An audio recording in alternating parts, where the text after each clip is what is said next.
Perguntas mais frequentes em cirurgia bariátrica. Olá, meu nome é Michel Castilho, sou cirurgião, especialista em emagrecimento há 20 anos nessa jornada na batalha contra a obesidade e contra o sobrepeso. Queria bater um papo com vocês sobre as principais perguntas em cirurgia bariátrica e espero esclarecer a maioria delas. Vamos lá? Vamos começar?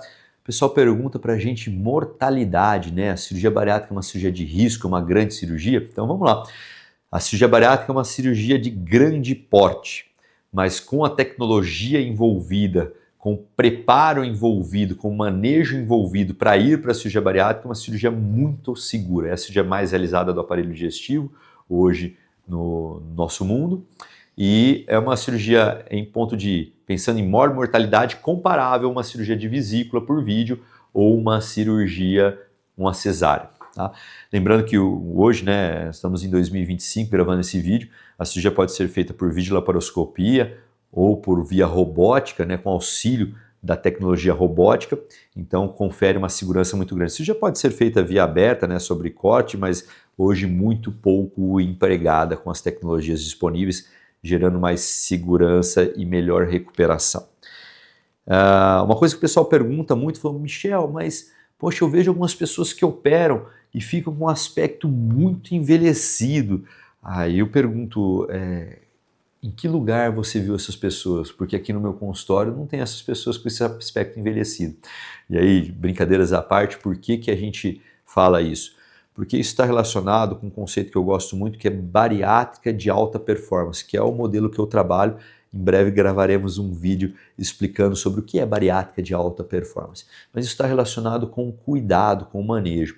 Quando eu tenho o processo de emagrecimento, de diminuição da gordura corporal, eu diminuo também as gorduras da face. E se o paciente não está tendo um cuidado, um acompanhamento, com suplementação adequada, com atividade física adequada, com reposições de forma adequada, ele vai ter um emagrecimento muito acelerado, com perda de massa muscular também, e aí dá um aspecto de envelhecimento, de derretimento, né? E fica como se fosse um paciente estigmatizado.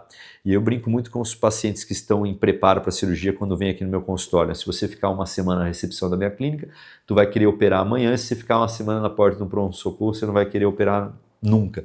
E por que isso? São mostras viciadas, diferentes. Lá no pronto-socorro está quem não se cuidou, que está pagando um preço por isso, e aqui quem está em acompanhamento, está mantendo boa suplementação, boa orientação, seguindo isso, e não fica com esse aspecto de envelhecimento. Então isso está relacionado à possibilidade e a cuidado, né, a bom manejo, por isso a importância do bom acompanhamento pós-cirurgia bariátrica. Né? Aqui a gente não opera e delega, a gente acompanha você junto no teu pós-operatório, porque a gente está tratando obesidade, não tratando cirurgia bariátrica, perfeito?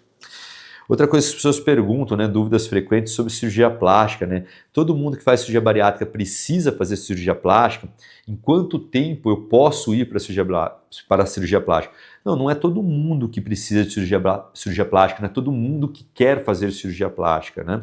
Alguns pacientes que pedem muito volume abdominal, tem uma dobra, querem tirar aquela dobra, vão para a cirurgia plástica. Mulheres, quando estavam perdendo volume de seio, têm vontade de melhorar, afinal de contas emagreceram, estão bem, melhoraram a sua saúde, e eu reforço muito, né, saúde não é só orgânica, é mental e espiritual, então se sentir bem com você mesmo é importante, faz parte da saúde, então por que não cuidar da questão estética? E aí falando de tempo, né, em quanto tempo eu posso ir para a cirurgia plástica? A gente habitualmente libera depois de 1 ano e meio da cirurgia. Por que essa data?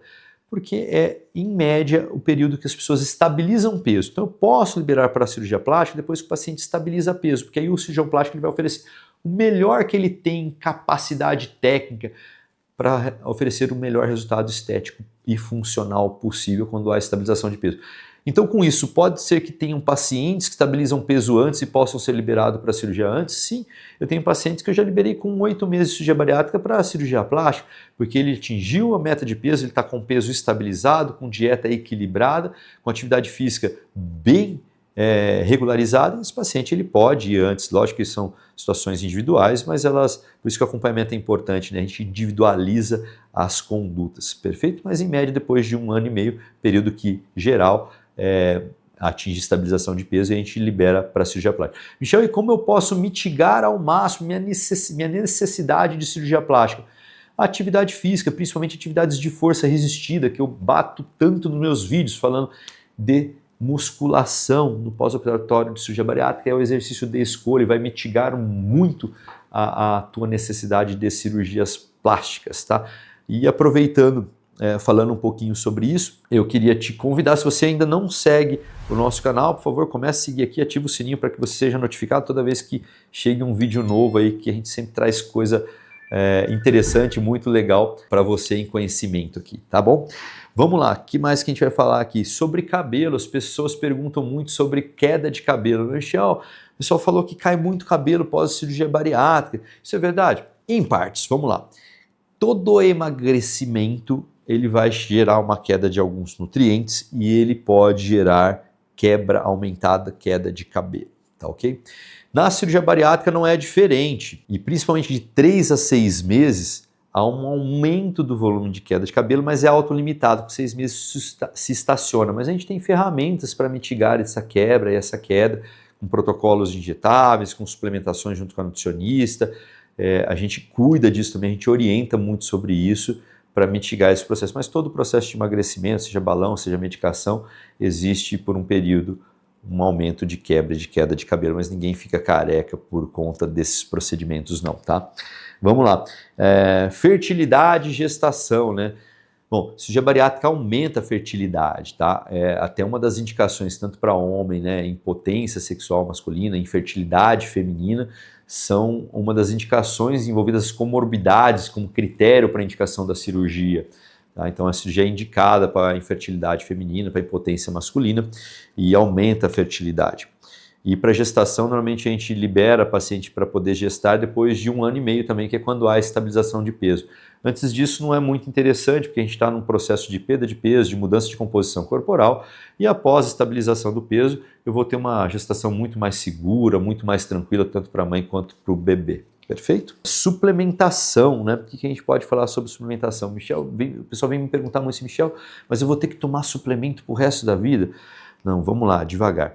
Há uma recomendação formal de uso de polivitamínico para todo paciente pós-cirurgia bariátrica, independente da técnica, tá? Que isso seja de uso contínuo, mas entenda algumas coisas. A gente está trocando, às vezes, remédios para hipertensão, para diabetes, para alteração de colesterol, por um suplemento, né, por um polivitamínico. Não é uma troca que é justa e boa. E a gente tem outros conceitos hoje, né, que a gente entende que a partir dos 40 anos, usar polivitamínico mitiga muito a ocorrência de doenças degenerativas lá com 60 anos. Né? Eu comento muito, né, para todos os pacientes que me seguem e que vêm consultar comigo, sabem, eu tomo em torno de 15 comprimidos todo dia pela manhã. Né? São suplementos pensando na minha longevidade, na minha boa qualidade de vida, né? Eu suplemento vitamina D, ômega 3, creatina. Eu sei que o meu total dá 15 comprimidos, né? E pensando em melhora da minha qualidade de vida, envelhecimento mais saudável, pensando em longevidade. Tá? Então a gente tem que rever isso, não pensar essa suplementação como algo negativo, mas como a possibilidade de algo positivo, algo que vai acrescentar para a tua saúde. Perfeito? E aí o whey protein depende, o whey é comida, depende se você não está conseguindo bater a tua meta proteica, vai suplementar ou não. Creatina para força, já que a gente mudou o estilo de vida, a gente tá junto com você, que você está começando a treinar, que está se empenhando na academia, e aí a creatina pode ser uma ajuda a mais no teu desempenho de ganho de massa muscular, de mudança corporal. Então, são coisas que a gente vai individualmente trabalhar com você na questão de suplementação, mas não é algo obrigatório ou que vai ser levado para o resto da vida como obrigatoriedade, como um fardo nas suas costas, tá? E atividade física? Veja, quando a gente está falando de sobrepeso e de obesidade, a gente tem que trabalhar com a questão, né, de doença crônica, de mudança do estilo de vida, e a atividade física tem que entrar dentro desse papel. Então, sempre quando o paciente passa em consulta comigo, uma das primeiras perguntas que eu faço é: qual a sua disponibilidade para atividade física? Como a gente consegue trabalhar e encaixar a atividade física na tua rotina, principalmente, se de preferência até no pré-operatório, mas no pós-operatório, como uma ferramenta a mais que deve fazer parte da tua vida. Eu vou colocar assim, elencar isso como muito mais importante até do que a questão de suplementação.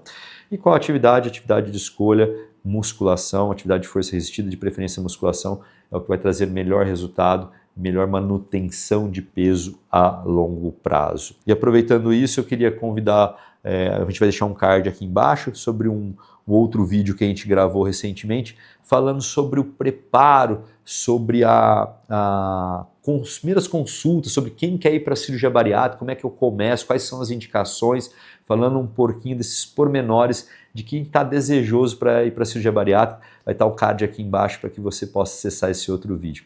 Obrigado pela sua atenção aqui, espero que esse conteúdo tenha te ajudado e até um próximo vídeo.